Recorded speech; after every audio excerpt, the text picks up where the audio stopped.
ಯುಗಾದಿ ಅಂದ್ರೆ ಕೇವಲ ಒಂದು ಹಬ್ಬ ಮಾತ್ರ ಅಲ್ಲ, ಅದೊಂಥರ ಹೊಸ ಉತ್ಸಾಹ, ಒಂಥರ ಹೊಸ ಉಲ್ಲಾಸ, ಕಾಲಗಣನೆಯ ಶುಭಾರಂಭ.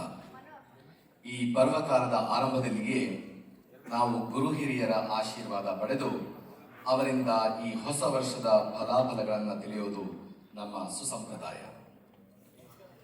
ನಾವಿವತ್ತು ಯುಗಾದಿ ಹಬ್ಬದ ಪ್ರಯುಕ್ತ ನಮ್ಮೆಲ್ಲರಿಗೂ ಆಶೀರ್ವಚನ ನೀಡಬೇಕು ಅಂತ ಶ್ರೀಕೃಷ್ಣ ಬೃಂದಾವನದ ನಮ್ಮ ನಿಮ್ಮೆಲ್ಲರ ಪ್ರೀತಿಯ ಆಚಾರ್ಯರಾದ ಶ್ರೀ ಯೋಗೇಂದ್ರ ಭಟ್ ಅವರನ್ನ ವಿನಂತಿಸಿದ್ದೆವು. ಆದರೆ ಕಾರಣಾಂತರಗಳಿಂದ ಅವರು ಇವತ್ತು ಉಪಸ್ಥಿತರಾಗಲಿಲ್ಲ. ಅವರ ಶಿಷ್ಯರಾದ ಶ್ರೀ ವಿರಾಜ್ ಭಟ್ ಅವರನ್ನು ತಮ್ಮ ಸಂದೇಶದೊಂದಿಗೆ ಇಲ್ಲಿ ಕಳಿಸಿದ್ದಾರೆ. ವಿರಾಜ್ ಭಟ್ ಅವರನ್ನು ನಾವು ವೇದಿಕೆಗೆ ಆಹ್ವಾನಿಸಿ ಗುರುಗಳ ಹಿತೋಪದೇಶವನ್ನು ಎಲ್ಲರಿಗೂ ನೀಡಬೇಕೆಂದು ಕೋರುತ್ತೇವೆ.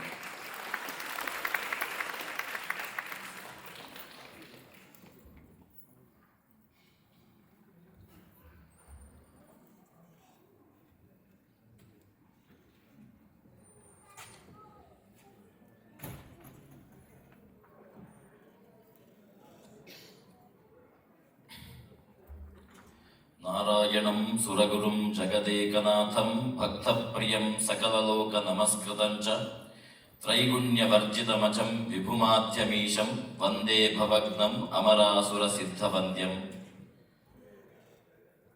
ತಿಥೇಶ್ಚ ಶ್ರಿಯಮಾಪ್ನೋತಿ ವಾರಾತ್ ಆಯುಷ್ಯವರ್ಧನಂ ನಕ್ಷತ್ರಾತ್ ಧರತೆ ಪಾಪಂ ಯೋಗಾತ್ ರೋಗ ನಿವಾರಣಂ ಕರಣಂ ಕಾರ್ಯಸಿದ್ಧಿ ಸ್ಯಾತ್ ಪಂಚಾಂಗಂ ಫಲಮುತ್ತಮಂ ಏತೇಷಾಂ ಶ್ರವಣಾ ನಿತ್ಯಂ ಗಂಗಾ ಸ್ನಾನಂ ಫಲಂ ಲಭೇತ್. ಶ್ರೀ ಗುರುಭ್ಯೋ ನಮಃ. ಬಂದಿರತಕ್ಕಂತಹ ಎಲ್ಲರಿಗೂ ಯುಗಾದಿ ಹಬ್ಬದ ಹಾರ್ದಿಕ ಶುಭಾಶಯಗಳನ್ನು ಕೋರುತ್ತಾ, ಹಾಗೆ ಕಾರ್ಯಕ್ರಮವನ್ನು ಒಂದು ಬಹಳ ಒಳ್ಳೆಯ ರೀತಿಯಲ್ಲಿ ಪ್ರಾರಂಭ ಮಾಡಿದ್ದೇವೆ. ಗಣಪತಿಯ ಪ್ರಾರ್ಥನೆಯಿಂದಾಗಿ ಆ ಒಂದು ಕಾರ್ಯಕ್ರಮ ಪ್ರಾರಂಭಗೊಂಡಿದೆ. ಎಲ್ಲರಿಗೂ ಗೊತ್ತಿರುವ ಹಾಗೆ ಯುಗಾದಿ ಹೇಳುವಂತಹದ್ದು ಇಡೀ ಲೋಕಕ್ಕೆ ಒಂದು ಹಬ್ಬ ಅಂತ. ಏನು ಯುಗಾದಿ ಅಂತ ಹೇಳಿದ್ರೆ ಆ ಶಬ್ದವೇ ಹೇಳ್ತದೆ ಯುಗದ ಆದಿ ಅಂತ ಹೇಳಿ, ಒಂದು ಯುಗ ಪ್ರಾರಂಭವಾದದ್ದು ಅಂತ ಹೇಳಿ.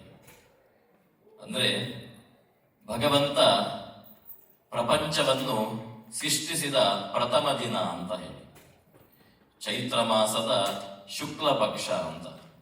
ಅಂದ್ರೆ ಸಸರ್ಜ ಪ್ರಥಮೇ ಅಹನಿ ಅಂತ ಹೇಳ್ತಾರೆ. ಏನು ಹಾಗೆ ಅಂತ ಹೇಳಿದ್ರೆ ಚತುರ್ಮುಖ ಬ್ರಹ್ಮದೇವರು ಆ ಚತುರ್ಯುಗದ ಸೃಷ್ಟಿ ಆಗ್ತದೆ. ಸೃಷ್ಟಿಯಾದಾಗ ಆ ಚಕ್ರ ಕಾಲದಲ್ಲಿ ಬರುವಂತಹ ಸತ್ಯಯುಗ ಪ್ರಾರಂಭಗೊಂಡದ್ದು ಈ ದಿವಸ ಅಂತ ನಾವೆಲ್ಲ ತಿಳಿದೇ ಇದ್ದೇವೆ ಅಲ್ವಾ. ಹಾಗಾಗಿ ಆ 4 ಯುಗಗಳ ಸೃಷ್ಟಿಯ ನಂತರ ಚತುರ್ಮುಖ ಬ್ರಹ್ಮ ಸೃಷ್ಟಿದಂತದ ಬ್ರಹ್ಮಾಂಡ, ಅದರಲ್ಲೆಲ್ಲ ನಾವು ಜೀವರಾಶಿಗಳು ಜೀವಂತ ಮಾಡ್ತಾ ಇದ್ದೇವೆ ಅಂತ. ಹಾಗೆ ಆ ಯುಗಾದಿ ಹೇಳುವಂತಹದ್ದು ಕೇವಲ ಒಂದು ಧರ್ಮ ಅಂತಲ್ಲ. ಯಾಕೆಂತ ಹೇಳಿದ್ರೆ ಅದೊಂದು ಧರ್ಮಾಚರಣೆಗಿಂತ ಹೆಚ್ಚಾಗಿ ಒಂದು ಪ್ರಕೃತಿಯ ನೈಜತೆಯನ್ನು ನಾವಲ್ಲಿ ನೋಡ್ಬೋದು ಅಂತ. ಅಂದ್ರೆ ಹೊಸದಾದ ಚಿಗುರು ಅಂತ ಹೇಳ್ತೇವೆ ನಾವು ಅಲ್ವಾ. 4 ಕಾಲಗಳು ನಮಗೆಲ್ಲ ನೋಡಿದ್ದೇವೆ, ನಾವೆಲ್ಲ ಕೇಳಿದ್ದೇವೆ. ಇಲ್ಲಿ ಮೊದಲಿಗೆ ಶುರುವಾಗುವಂತಹದ್ದು ಬೇಸಿಗೆಗಾಲ, ನಂತರ ಮಳೆಗಾಲ, ನಂತರ ನಾವು ಸ್ಪ್ರಿಂಗ್ ಅಂತ ಹೇಳ್ತೇವೆ ಅಲ್ವಾ. ಅದಾದ ನಂತರ ಚಳಿಗಾಲ ಅಂತ. ಚಳಿಗಾಲದಲ್ಲಿ ನಾವು ನೋಡ್ಬೋದು ಇಲ್ಲಿ ಎಲ್ಲ ಮರದಲ್ಲಿ ಹತ್ತಿ ಕೂತಾಗಿ ಒಂದು ಸ್ನೋ ಬಿದ್ದಿರ್ತದೆ ಅಲ್ವಾ. ಅದೆಲ್ಲ ಕಳೆದು ಎಲೆಯೆಲ್ಲ ಉದುರಿ ಹೋಗಿ ನಂತರ ಆ ಚೈತ್ರ ಮಾಸದಲ್ಲಿ ಚಿಗುರುವಂತಹ ಒಂದು ಆ ಭಗವಂತನ ಅದ್ಭುತ ಸೃಷ್ಟಿಯನ್ನು ನಾವು ನೋಡ್ಬೋದು ಅಂತ. ಅಂತಹ ಯುಗಾದಿಯನ್ನು ನಾವು ಪ್ರತಿ ವರ್ಷವೂ ಆಚರಿಸ್ತಾ ಬರ್ತೇವೆ. ಹಾಗಾಗಿ ಈ ಹೊಸ ವರ್ಷದ ಯುಗಾದಿ ಪರಾಭವ ಸಂವತ್ಸರದಿಂದ ಪ್ರಾರಂಭವಾಗ್ತದೆ. ಆಗ್ಲೇ ಸತ್ಯ ಅವರು ಹೇಳಿದ್ರು, ಪರಾಭವ ಅಂತ ಹೇಳಿದ್ರೆ ಸೋಲು ಅಂತ ಅರ್ಥ ಅಂತ. ಅಂದ್ರೆ ಸೋಲು ಅಂತ ಹೇಳಿದ್ರೆ ಏನು ಹೇಳಿದ್ರೆ, ಹಾಗಾದ್ರೆ ವರ್ಷ ಇಡೀ ನಮ್ಗೆ ಸೋಲೆಯಾ ಅಂತ ಕೇಳಿದ್ರೆ ಖಂಡಿತವಾಗ್ಲೂ ಅಲ್ಲ. ಆ ಅರ್ಥಕ್ಕೂ ಇರುವಂತಹ ಆ ಒಂದು ಸಂವತ್ಸರದ ಪದಕ್ಕಿರುವಂತಹ ಅರ್ಥ ಸೋಲು ಅಂತ ಇರಬಹುದು. ಆದರೆ ಯಾರಿಗೆ ಸೋಲು ಕೇಳಿದ್ರೆ ದುರ್ಜನರಿಗೆ ಸೋಲು ಅಂತ ಹೇಳಿ. ಯಾರು ಧರ್ಮದ ದಾರಿಯನ್ನು ಬಿಟ್ಟು ಬದುಕ್ತಿದ್ದಾರೋ ಅಂತವರಿಗೆ ಖಂಡಿತವಾಗಿಯೂ ಸೋಲೆ ಆಗಿರ್ತದೆ ಅಂತ. ಹಾಗಾಗಿ ಸಜ್ಜನರಿಗೆ ಭಯ ಬೇಡ, ದುರ್ಜನರಿಗೆ ಖಂಡಿತವಾಗಿಯೂ ಭಯ ಇರಬೇಕು ಅಂತ. ಹಾಗಾಗಿ ಇವತ್ತಿನ ಸುಸಂದರ್ಭದಲ್ಲಿ ಪಂಚಾಂಗ ಶ್ರವಣ ಹೇಳುವಂತಹದ್ದು ಬಹಳ ಒಳ್ಳೆಯದು ಅಂತ. ಯಾಕೆಂತ ಹೇಳಿದ್ರೆ ನಾವೆಲ್ಲ ಕೇಳಿದ್ದೇವೆ ಪಂಚಾಂಗ ಅಂತ. ಏನು ಪಂಚಾಂಗ ಕೇಳಿದ್ರೆ ತಿಥಿ, ವಾರ, ನಕ್ಷತ್ರ, ಯೋಗ ಹಾಗೂ ಕರಣ ಅಂತ. ಎಲ್ಲದಕ್ಕೂ ಫೌಂಡೇಶನ್ ಅಂತ ಹೇಳ್ತೇವಲ್ವಾ ಪಂಚಾಂಗ. ಮನೆ ಕಟ್ಟಬೇಕಾದ್ರೂ ಪಂಚಾಂಗ ಅಂತ ಹಾಕ್ತೇವೆ. ಯಾಕೆ ಪಂಚಾಂಗ ಶ್ರವಣ ಮಾಡಬೇಕು ಅಂತ ಕೇಳಿದ್ರೆ ಶಾಸ್ತ್ರದಲ್ಲಿ ಹೇಳಿದ್ದಾರೆ, ತಿಥೇಶ್ಚ ಶ್ರೇಯಮಾಪ್ನೋತಿ, ವಾರಾತ್ ಆಯುಷ್ಯವರ್ಧನಂ, ನಕ್ಷತ್ರಾತ್ ಧರತೆ ಪಾಪಂ, ಯೋಗಾತ್ ರೋಗ ನಿವಾರಣಂ, ಕರಣಂ ಕಾರ್ಯಸಿದ್ಧಿ ಸ್ಯಾತ್, ಪಂಚಾಂಗಂ ಫಲಮುತ್ತಮಂ ಅಂತ ಹೇಳಿ. ಒಂದು ತಿಥಿಯ ಶ್ರವಣದಿಂದಾಗಿ ನಮಗೆ ಏನಾಗ್ತದೆ ಅಂತ ಕೇಳಿದ್ರೆ ಶ್ರಿಯಮಾಪ್ನೋತಿ ಅಂತ, ಒಳ್ಳೆಯ ಸಂಪತ್ತನ್ನು ನಾವು ಪಡೆಯಬಹುದು ಅಂತ ಹೇಳಿ ಶಾಸ್ತ್ರದಲ್ಲಿ ಹೇಳಿದ್ದಾರೆ. ತಿಥಿ ಅಂತ ಹೇಳಿದ್ರೆ ಏನು ಕೇಳಿದ್ರೆ ಎಲ್ಲ ಹೇಳ್ತಾರೆ, ತಿಥಿ ಅಂತ ಹೇಳಿದ್ರೆ ಸಾಮಾನ್ಯವಾಗಿ ಕನ್ನಡ ಆಡು ಭಾಷೆಯಲ್ಲಿ ತಿಥಿ ಅಂತ ಹೇಳಿದ್ರೆ ನಾವು ತಿಥಿಗೆ ಹೋಗಿದ್ವಿ ಅಂತ ಹೇಳಿ. ಆ ತಿಥಿ ಎಲ್ಲ ಇಲ್ಲಿ ತಿಥಿ ಅಂತ ಹೇಳಿದ್ರೆ, ಯಾಕೆಂದ್ರೆ ಕೆಲವು ಜನಕ್ಕೆ ಗೊತ್ತೇ ಇಲ್ಲ. ಎಲ್ಲ ನಾವು Monday, Tuesday, Wednesday, Thursday, Friday ಅಂತ ಹೇಳಿ ನೋಡ್ಕೊಂಡೇ ಬದುಕಿದವರು ನಾವು ಅಲ್ವಾ. ಹಾಗಾಗಿ ನಿಜವಾದ ತಿಥಿ ಯಾವುದು ಅಂತ ಹೇಳಿದ್ರೆ ನಮಗೆ ಮೊದಲಿಗೆ ನಾವು ಅಯನದಿಂದ ಬರ್ತಾ ಹೋಗ್ಬೇಕು, ಸಂವತ್ಸರದಿಂದ. ಒಟ್ಟು ನಮಗೆ 60 ಸಂವತ್ಸರಗಳನ್ನು ಆ ಶಾಸ್ತ್ರ ಸೂಚಿಸಿಕೊಟ್ಟಿದೆ. ಪ್ರಭವದಿಂದ ಸ್ಟಾರ್ಟ್ ಆಗಿ ಕೊನೆಗೆ ಕ್ಷಯ ಸಂವತ್ಸರವರೆಗೆ 60 ಸಂವತ್ಸರಗಳು ನಮಗೆ ಕಾಣಲಿಕ್ಕೆ ಸಿಗ್ತದೆ. ಹೀಗೆ ಸಂವತ್ಸರಗಳು ವರ್ಷಕ್ಕೊಮ್ಮೆ ಬದಲಾದರೆ ಇನ್ನು 2 ಅಯನ ಅಂತ ಹೇಳಿ, ಒಂದು ಉತ್ತರಾಯಣ, ಇನ್ನೊಂದು ದಕ್ಷಿಣಾಯನ ಅಂತ ಹೇಳಿ. ಉತ್ತರಾಯಣ ಮತ್ತು ದಕ್ಷಿಣಾಯನ 6 ತಿಂಗಳಿಗೊಮ್ಮೆ ಇದು ಬದಲಾಗ್ತದೆ ಅಂತ ಹೇಳಿ. ಹಾಗಾಗಿ ಇನ್ನು ಮುಂದೆ ಬರುವಂತಹದ್ದು ಋತುಗಳು ಅಂತ. ಈಗ ವಸಂತೋತ್ಸವವನ್ನು ಮಾಡ್ತಾ ಇದ್ದೇವೆ. ಹಾಗಾಗಿ ಯಾಕೆ ವಸಂತೋತ್ಸವ ಅಂತ ಹೆಸರಿಟ್ಟಿದ್ದಾರೆ ಕೇಳಿದ್ರೆ ಈಗ ವಸಂತ ಋತು ಅಂತ ಹೇಳಿ, ಎಲ್ಲ ಚಿಗುರು ಒಡೆಯುವಂತಹ ಒಂದು ಸಮಯ ಅಂತ. ಹಾಗಾಗಿ ಆ ಋತುಗಳು ಎಷ್ಟು ಸಮಯಕ್ಕೆ ಬದಲಾಗ್ತದೆ ಕೇಳಿದ್ರೆ 2 ತಿಂಗಳಿಗೊಮ್ಮೆ ಋತುಗಳ ಬದಲಾವಣೆ ಆಗ್ತದೆ ಅಂತ ಹೇಳಿ. ಇನ್ನು ಮುಂದೆ ಬರುವಂತಹದ್ದು ಮಾಸ ಅಂತ.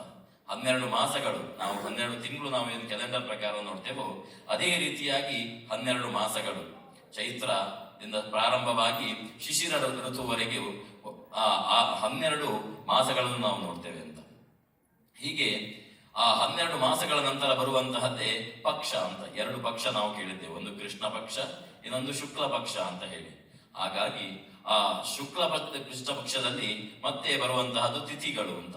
ತಿಥಿ ಅಂತ ಹೇಳಿದ್ರೆ ಆಗ್ಲೇ ಹೇಳಿದಾಗೆ ಪ್ರಥಮ, ದ್ವಿತೀಯ, ತೃತೀಯ, ಚತುರ್ಥಿ, ಪಂಚಮಿ, ಷಷ್ಠಿ, ಸಪ್ತಮಿ, ಅಷ್ಟಮಿ, ನವಮಿ, ದಶಮಿ, ಏಕಾದಶಿ, ದ್ವಾದಶಿ, ತ್ರಯೋದಶಿ, ಚತುರ್ದಶಿ, ಹುಣ್ಣಮೆ ಅಥವಾ ಅಮಾವಾಸ್ಯ ಅಂತ ಹೇಳಿ.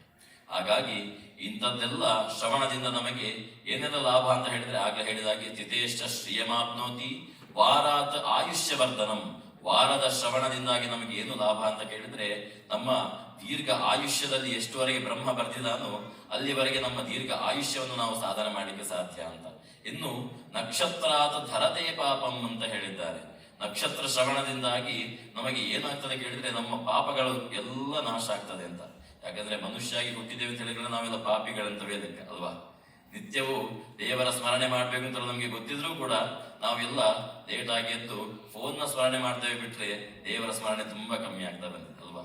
ಹಾಗಾಗಿ ಅಂತಹ ಪಾಪಗಳು ಏನೆಲ್ಲ ಸಂಚಯ ಮಾಡಿದ್ದೇವೆ ನಾವು ಅದೆಲ್ಲ ದೂರ ಆಗ್ತದೆ ಅಂತ ಹೇಳಿದ್ದಾರೆ ನಕ್ಷತ್ರದ ಶ್ರವಣದಿಂದಾಗಿ.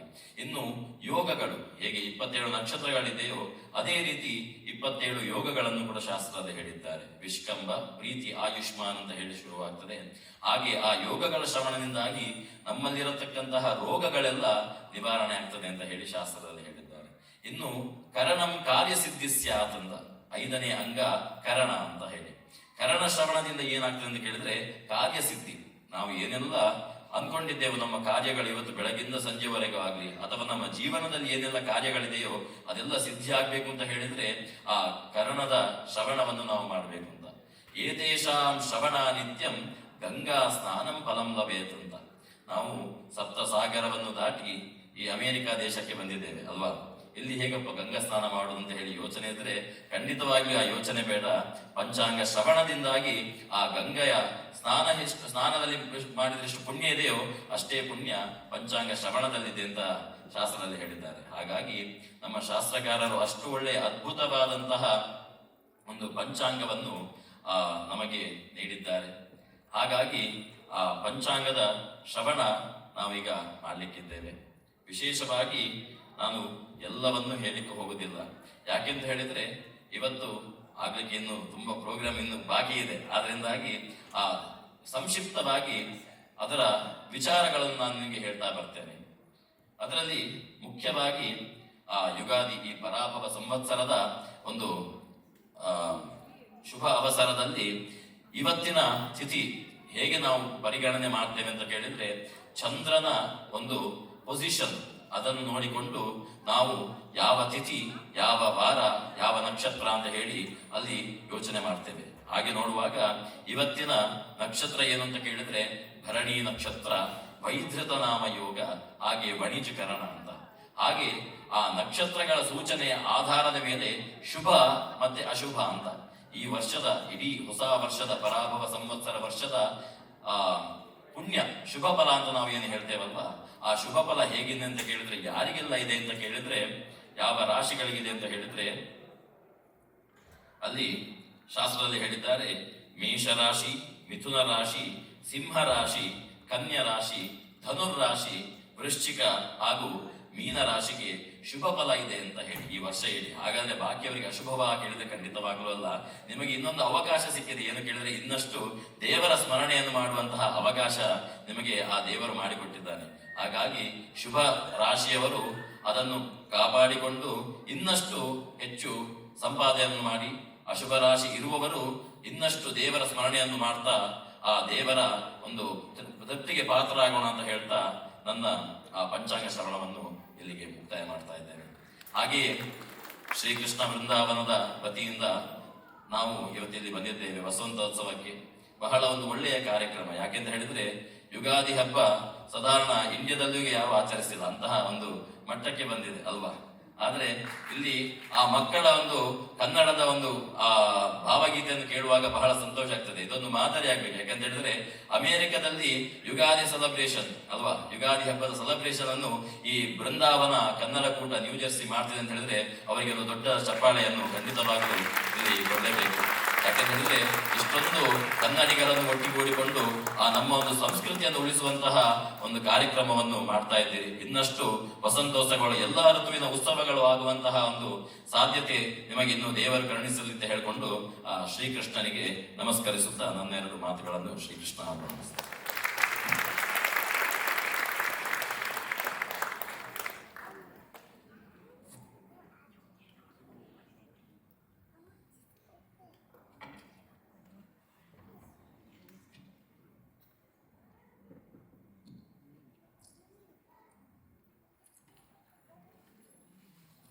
ಚತುರ್ಮುಖ ಬ್ರಹ್ಮನ ಸೃಷ್ಟಿಯನ್ನು ಸುಂದರವಾಗಿ ವರ್ಣಿಸಿ ನಮ್ಮೆಲ್ಲರಿಗೂ ಹಿತೋಪದೇಶವನ್ನು ನೀಡಿದ ಶ್ರೀಯುತ ವಿರಾಜ್ ಭಟ್ ಅವರಿಗೆ ಧನ್ಯವಾದ.